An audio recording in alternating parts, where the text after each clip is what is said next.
नमस्कार, वामिकाज रेसिपीजमध्ये तुम्हा सर्वांचं मनपूर्वक स्वागत. आजची आपली रेसिपी आहे उपवासाची आलू टिक्की. तर आता नवरात्रीचे उपवास जवळच आलेले आहेत.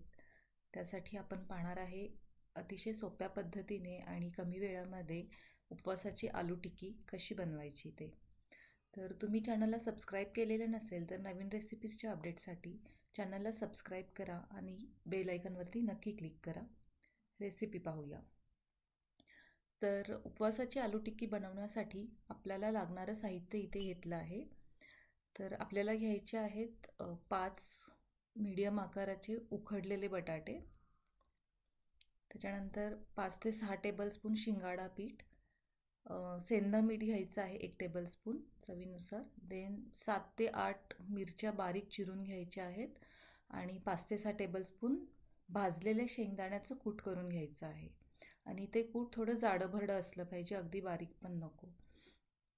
जाड्या भरड्या कुट्यामुळे क्रंचीनेस येतो आपल्या आलू टिक्कीला. आता सगळ्यात आधी आपल्याला उकडून घेतलेले जे बटाटे आहेत ते मॅश करून घ्यायचे आहेत. सुरुवातीला थोडे हाताने ते फोडून घ्यायचे आणि मग मॅशरने ते प्रॉपर असे मॅश करून असा डो बनवून घ्यायचा आहे आपल्याला. आता याच्यामध्ये आपण साहित्य ॲड करूया.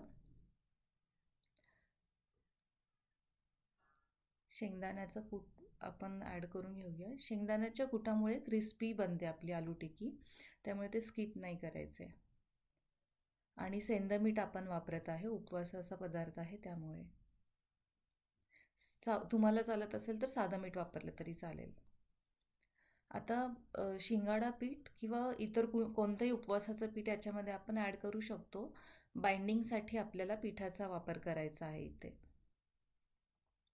तर अजिबात साबुदाणा वगैरे न वापरता आपण इथे आज उपवासाची आलू टिक्की बनवत आहे.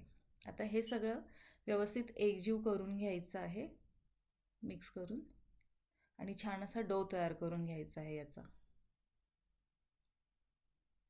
अशा प्रकारे सगळं मीठ आणि कूट पीठ सगळं हे व्यवस्थितपणे इव्हनली स्प्रेड झालं पाहिजे आणि व्यवस्थित बाइंडिंगसुद्धा आलं पाहिजे आपल्या डोला. अशा प्रकारे आपण डो बनवून घेतो. आता राहिलेलं थोडंसं पीठ आहे ते सुद्धा ॲड करूया, म्हणजे प्रॉपर बाइंडिंग होऊन जाईल. अशा प्रकारे आपण 5 ते 6 टेबलस्पून शिंगाडा पीठ इथे वापरलेलं आहे. हे पहा, छान आपला डो तयार आहे. आता ह्याच्या छोट्या छोट्या टिकी बनवायच्या आहेत आपल्याला हातावरती. तर हा जो डो आहे तो थोडासा असा चिकट असतो, त्यामुळे आपण थोडंसं हाताला तेल लावायचं आहे जेणेकरून ते चिकटणार नाही.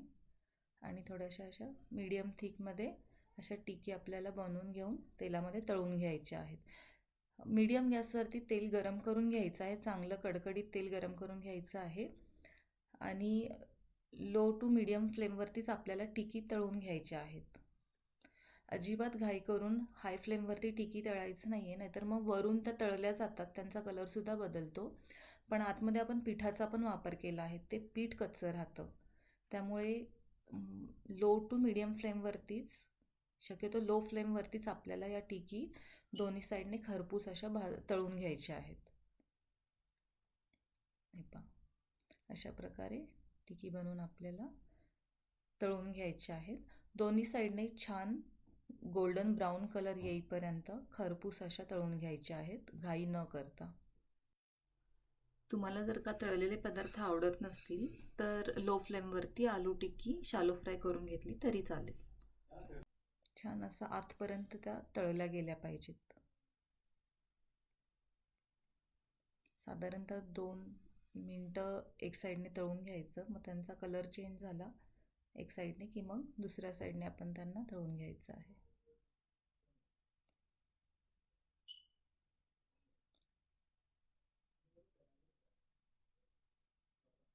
हे पहा, छान अशा टिकी तळून होत आहेत आपल्या. तर अगदी सोप्या पद्धतीने आणि फक्त 3 ते 4 पदार्थांमध्ये, जे काही आपल्या घरामध्ये सहजतेने साहित्य अवेलेबल असतं त्यामध्ये आपण ही टिकी पटकन बनवू शकतो. एक साईडने छान कलर आलेला आहे, तर दुसऱ्या साईडने आपण ते तळून घेऊया.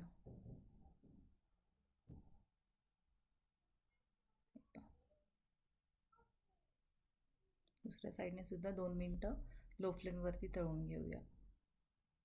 छान तळून झाले आहेत. दोन्ही साईडने छान असा गोल्डन ब्राऊन कलर आलेला आहे आणि लो फ्लेमवरती तळल्यामुळे त्या आतपर्यंत छान अशा खरपूस तळल्या गेलेल्या आहेत.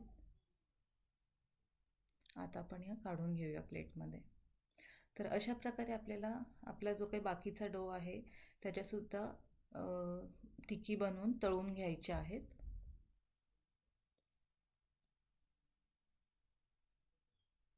मस्त शेंगदाणे जाडे भरडे टाकल्यामुळे ना त्याला मस्त असा एक क्रंचीपणा येतो आणि क्रिस्पी बनतात आपल्या टिकी.